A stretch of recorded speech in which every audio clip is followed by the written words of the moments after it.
अस्सलाम वालेकुम दोस्तों, मैं हूं आपका दोस्त ज़फर सलीम और आप देख रहे हैं मेरा यूट्यूब चैनल ज़फर सलीम 786। तो दोस्तों आज हम बनाने जा रहे हैं चिड़ियों का पिंजरा। तो आपको दिखाते हैं ये कैसे बनता है। और क्योंकि आगे मौसम आ रहा है फूलों का और वो आपको गमला नज़र आ रहा है तो उसमें फूल वगैरह लगाएंगे और उसके ऊपर चिड़ियों का घोंसला बनाते हैं, पिंजरा बना रहे हैं। आपको दिखाते हैं, हमारे साथ रहे। दोस्तों जैसा कि आप देख रहे हैं आज हम बनाने जा रहे हैं चिड़ियों के लिए घोंसला। और चिड़ियों को हम गमले में रखेंगे और नीचे एक पौधा लगाएंगे, ऊपर चिड़ियों को छोड़ेंगे और ऊपर से ये जाली लगाएंगे ताकि वो उड़ के बाहर न निकल जाएँ, क्योंकि बहुत कीमती हैं। और ये खूबसूरत से हमने घर भी लिए हैं, ये भी अंदर लगाएंगे, ये भी आपको दिखाते हैं।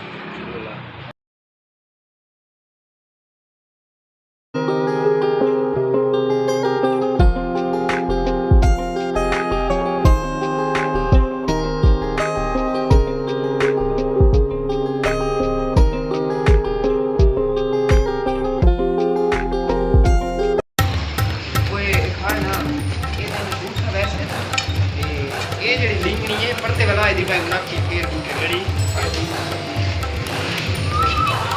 मान मिट्टी चावल तो ढेर ना है बंद करने का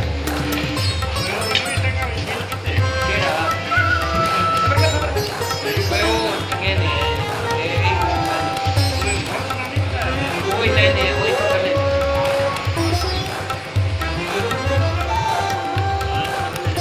खाड़े खाड़े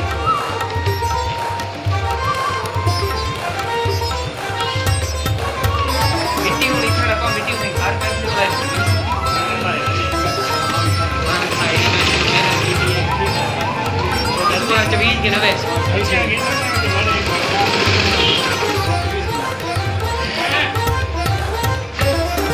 se te hace un mitillo amarillo.